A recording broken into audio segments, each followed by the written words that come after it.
Good afternoon, I'm Joelle Broussard, and you are watching MediaPlex News Now.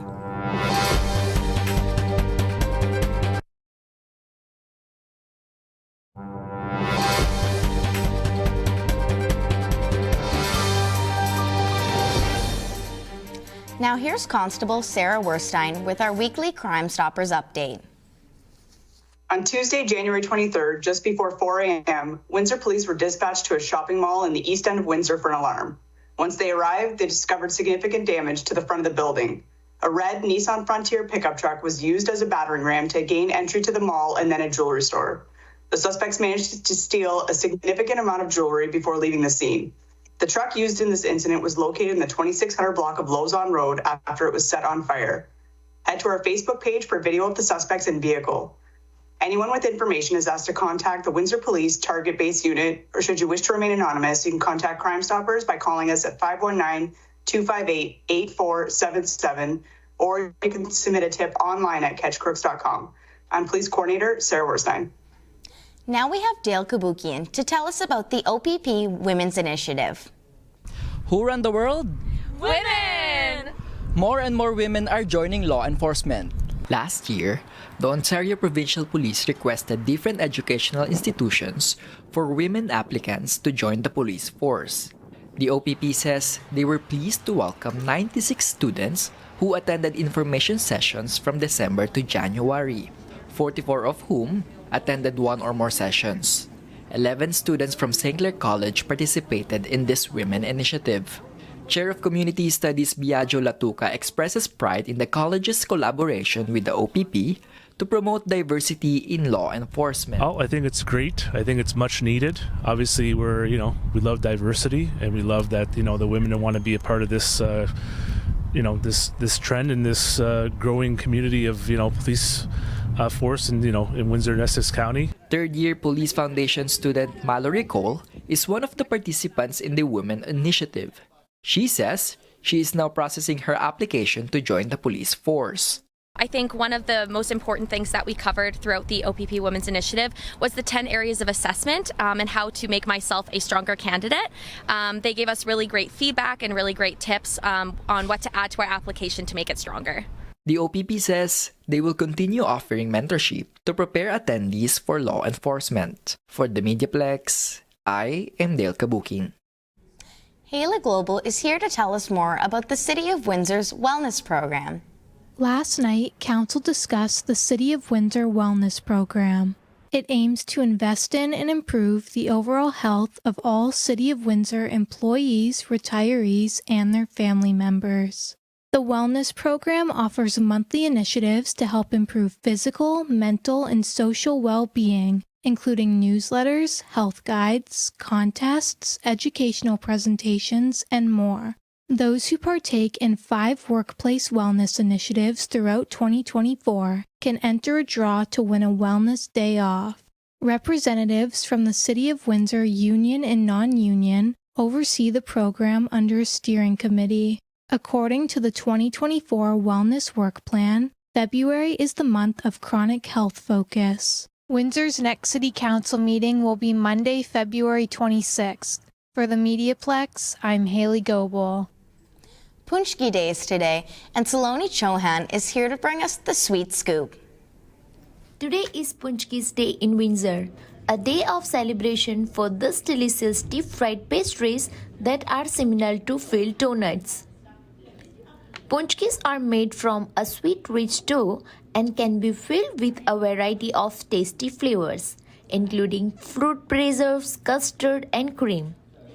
Windsor Essex hosts its Punchki celebration, and both bakeries and communities come together to enjoy the sweetness of this special occasion. A friend of mine is bringing me some. She pre-ordered from Black's and she's sharing with me, so I will be enjoying some Punchki today myself. I have mine. What's your plan for this Punchki's Day? For MediaPlex News, I am Saloni Chauhan.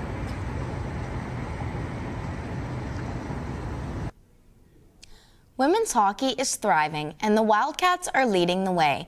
Jackson Gallant sat down with the coach this week. Hello, everyone. I am here with Southwest Wildcats U22 Elite head coach Kayla Ranewski. Kayla, thanks so much for coming on. Thanks for having me out today. So, how long have you been the head coach for the Wildcats? This is my third year coaching. I've actually been with the Wildcats for 8 years, but my third year as head coach, so it's been a blast. Oh, okay, nice. And what originally got you into wanting to take up coaching? So I wanted to stay involved in women's hockey. I finished my hockey career at St. Lawrence University, and I was going into teachers college, and I'm currently a teacher now, and I wanted to be involved with the youth. So actually, one of my best friend's sisters was coaching Southwest at the time, and she reached out to me and asked if I wanted to get involved, and I said absolutely. I want to give young girls the opportunity that I had growing up, and the experience that I had and all the memories that I had, and that's something that I wanted to give back to the girls. So that's kind of why I got into coaching, and I've loved it ever since. All right, cool. And so obviously groups, the team players interchange a lot, but what has been your favorite part about coaching this group specifically? I've been really blessed to have such a great group of girls. There's not really one thing I can pick from this group. Every time they show up to the rink, they work hard. We have a lot of fun, a lot of laughs, a lot of memories. They're just a really hardworking, positive bunch of girls. They ask a lot of questions. They're eager to get better. They want to learn, and they work hard for me and my coaching staff. So that's all you can really ask from a group of girls. Yeah, for sure. And on the flip side of that, what is one of the biggest challenges that comes with coaching a group like this? We always have our ups and downs. It's a very long season, right? We started in September, we end in April, and then just kind of sticking together as a team and overcoming those challenges. And I think that's what this group has done, and what makes them such a special group is those challenges that we have faced. We've overcome them as a group of 18 in our coaching staff. So you're always going to have challenges, but it's kind of how you come together as a group, and I think our group has done a really good job at that. For sure. And lastly, what is some advice you'd give to young girls that would want to get into the sport? My advice is don't be afraid to fall. And I know that sounds funny, but anytime you're learning how to skate, right, you always are going to fall, and don't be afraid to fall because you always get back up. And that goes even with like learning to make mistakes. And that's something I preach to my girls, even at this level. Embrace that mistake, and that's how you get better. And then when you get back up, if you fall again, just keep getting back up because it's such a fun game. It's been such a big part of my life for 27 years, and all the memories, all the experiences that I've had. It's such a great sport to play and a great sport to be involved in. So if you fall, don't be afraid to get back up because you'll have a blast. All right, awesome. Thank you again so much for coming on.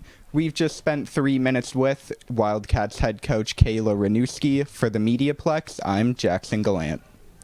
Valentine's Day is approaching tomorrow, and I'm here to tell you a little bit more about the history of Cupid. Every year, February 14th is marked by shades of pink, red, flowers, chocolate, wine, rom-coms, and a magical naked baby who shoots love arrows. Despite his infant form, this baby known as Cupid is actually known in mythology to have more power than any god. The original Cupid was more of a heartthrob than a cherub. Traced back to 700 BC, his name was Eros, which was the Greek word for desire, and he was the son of Aphrodite, who is the goddess of love.